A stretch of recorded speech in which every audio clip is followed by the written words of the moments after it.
I've never seen anyone hit the floor and do yoga poses and play the flute at the same time. So I mean, this is comedy. You're breaking new ground. So I'm 40 and I'm single. So as you might expect, I got some very strong opinions about superhero movies. That adds up. Right? Yeah. The math checks out. Yeah, that's my opening line. It's been my opening line about a year and a half. But my previous opening line was, have you ever had sex so damn good you don't mind paying for it?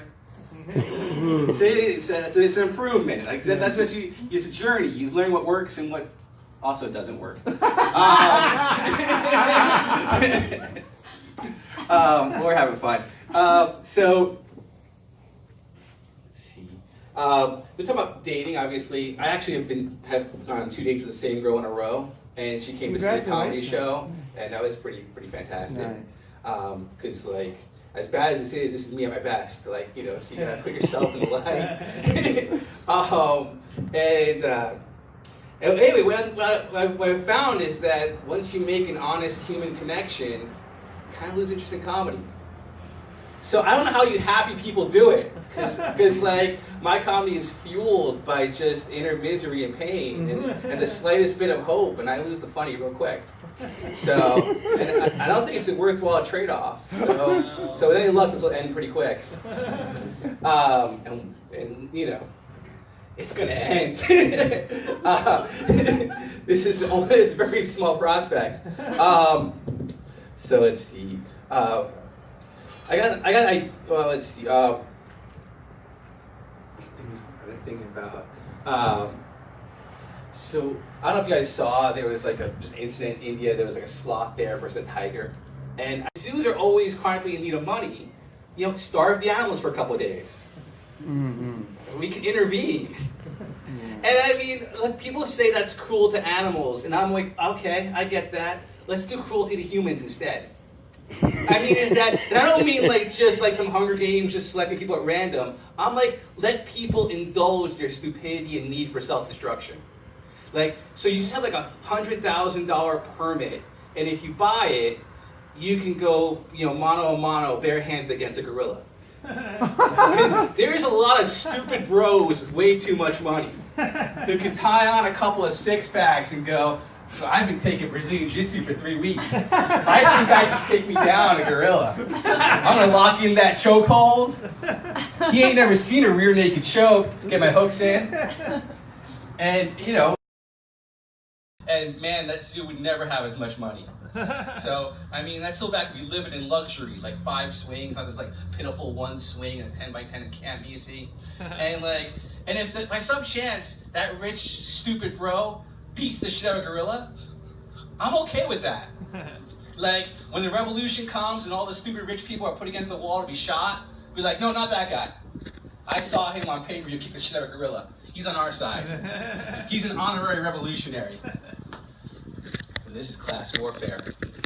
Guerrilla warfare. Thanks, Dave. I want to open this up. It's a small crowd. I've never actually been heckled. I've been positively heckled. I had someone say, like, you're doing great.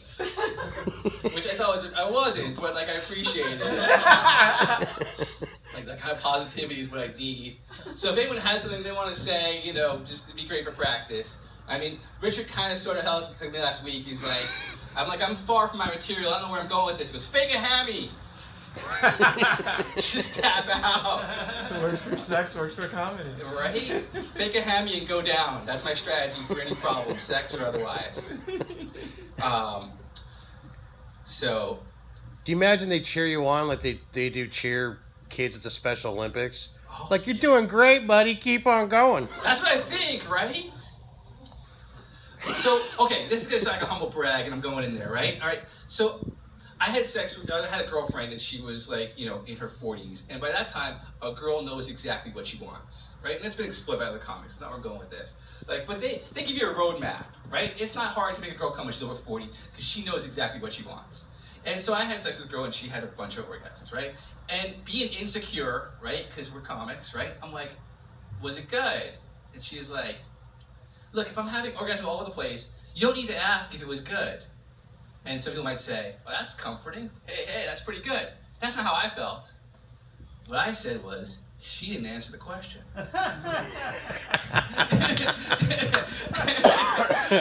I am still insecure. And eventually the insecurity became a problem. And she came home from vacation and we got together, and I hadn't like got a sufficient amount of text over a week when she was away. And she said to me, look, I don't want to be in a relationship with someone who's going to need reassurance all the time. And I said, that's okay, you're not. And she's like, good, we got that settled. And as she was saying, got that settled, I was out the door. Solved that problem. Which would be a lot cooler if, you know, she didn't text me like 5 times and I turned around and got back together. Like, I don't know, I mean, like, I would rather end a relationship on a great exit line, because you're going to end anyway, right? Wouldn't you like to have the pride of a great exit line, as opposed to, like, 3 more months of sex? No. What, comics here? There's no comics here who'd rather have a great story than sex? Just me? No. And she's like, yeah, dude. Let me tell you how that Postmate date really ended. Go ahead. No, I meant him. This is the true story. That was all fake. None of that happened. I was in the Coast Guard from 17 to about 21, and we were saying that the difference between a fairy tale and a sea story was a fairy tale starts off once upon a time, and a sea story starts off as this ain't no shit. And that was the only difference. I was in the Coast Guard for 4 years, and at the time I was about 5'8", and about 125 pounds. I literally got my shit kicked off. The shit kept me from one ocean to another, like, and through the Isthmus of Panama as well. Because like I was 5'8", but I had the ego of someone 6'3". Like, you talk about being bullied in high school. I didn't get beat up because I got bullied. I got beat up because I was calling out guys who were 6'2" and 200 pounds. I'm like, dude, I don't like the way you're looking at me. That's not so much funny as true.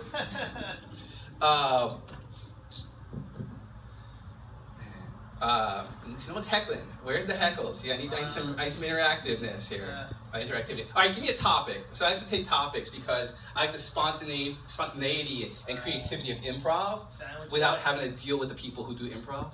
Yeah. So the woman you're dating. Yeah, let's do that because she's not gonna listen to this. Well. Thanks, Richard. Well, no. That's not where I'm going. That's not where I'm going. All right. But previously, there was a girl that was interested in you, and one of her, we think one of her friends tried catfishing you. Oh yeah. Yeah. Oh yeah, my standards. But like, right. Well, I'm wondering, like, clearly the girl you've been on 2 dates with, I'm guessing haven't breached the standards. Okay, so where Richard's brought me to go is one of my bits, is I talk about that I've reached the point in my life, because, okay, so you gotta understand the context. I've been slumping, like no sexual intercourse or anything for 3.5 years. And I used to think that was a slump, but with age comes a certain perspective. I like to think of it now as a refractory period. But despite that, like, there's a certain point when you stop caring. Like, I'm not just talking about like you stop hiding the porn. I'm talking about like you just really don't care if you ever have sex again for the whole fucking life. And you go, okay, so what is it going to take, or what will I turn down? And I realized my hard limits were girls who don't shower and Republicans. And Not necessarily in that order. Not necessarily in that order, right? And I got really hard. Thanks, Dave. You're welcome. Get involved. You can use that. I will. That's in the set, man. I'm stealing all your material. I'm gonna have the flute. I'm gonna learn how to lay down and fake yoga poses.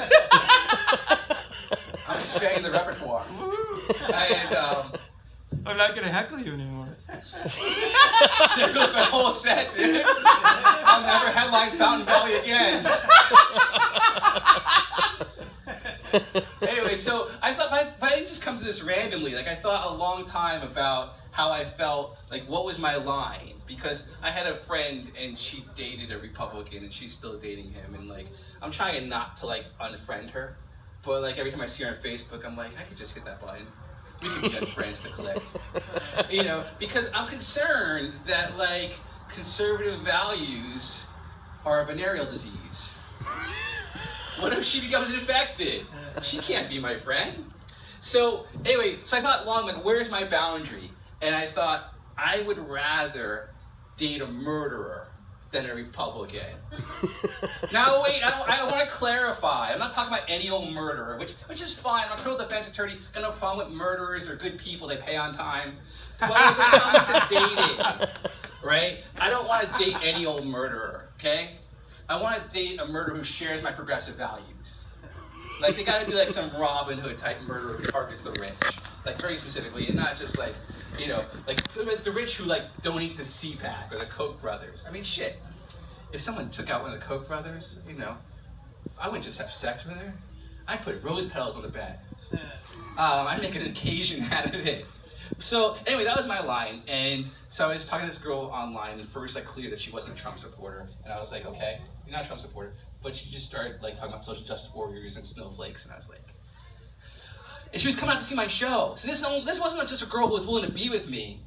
She was willing to be an audience member, and you guys see how hard that is to come by. That's a lot harder to come by than a sex partner. So like she was willing to both maybe, right? But no, I got my cutoff point. So I had to give her the talk, and I did. But before that, got to that point, I sort of like I want to preface the talk with 3 days of silence, because you don't want to just like have everything be fine and then go, look, we can't do this anymore. You know, he'll call it like get upset about the silence, but I think it's like introducing the topic. You don't talk to someone for 2 days, they know there's a problem. You've sent a message, you've primed the pump, they're ready for the breakup talk. And she asked me, are you ghosting me?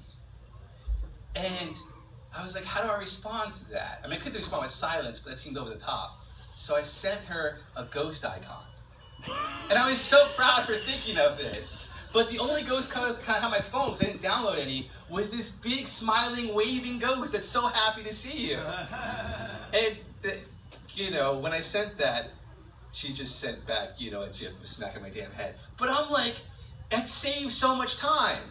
Instead of doing 2 days of silence, you could just, instead of actually doing the act of ghosting, you could just send a ghost icon. It's so much more efficient communication. No? All right. Well, and it's smiling. It softens the blow. It softens it, right? And I didn't have the thought before. I've ghosted so many people, but I've only once sent a ghost icon. So I've been doing it wrong. You're welcome. But I heard about sandwiches. All right, that was my topic, right? That was the suggested topic, sandwiches. Oh, fuck, I'm gonna talk about sandwiches. Well, like that's well, okay. Yeah, really, where the fuck am I gonna go with this? I got like a meatball sandwich, right? Because I mean, like that's like the crowd meat and meatball is as shitty as like bologna. I mean, there's just as many like pig parts and fly parts as you have, but like you cover that shit with tomato sauce and mozzarella cheese, and somehow it feels like more elegant. Yeah. Like you know, a bologna sandwich is a piece of shit on bread, but fucking you get a meatball sandwich, man. You're like, dude, I'm dining out. I am rocking the level best Subway's has to offer. What the fuck you want me to make sandwiches, man? That was my topic. Yeah. All right. How about you guys? Hey, can you give me a topic to riff on? No. All right. Silence. Portuguese. Portuguese. Fuck Portuguese, man. That's fucking discount rate Spanish. All right. What the fuck? Portugal isn't gonna be a goddamn country. It's a strip of fucking land. It's like New Hampshire. All right. New Hampshire and Vermont don't deserve to be states. It should be Maine. It should be like New England, right? That's just it. It's a fucking Vermont of countries. And they went and settled fucking Brazil. So now all the Brazilians are fucked up. Man, if they had just surrendered to the Spanish, and the Spanish had just been that much better at conquering. What the fuck is wrong with the Spanish? I mean, like, people talk about the French not having a success since Napoleon, but like the Spanish assembled the biggest fleet in the fucking world, and they lose to a storm. Rain ended the goddamn Spanish Empire. I mean, if you can't beat rain, you must be Californian. Fucking 2 drops of water and it's fucking 10 car wrecks in this freeway. Anyway, it's really been fun, headlining Fountain Valley. So, Spanish Armada and fuck Portugal. I'll leave you with. Thanks for coming out.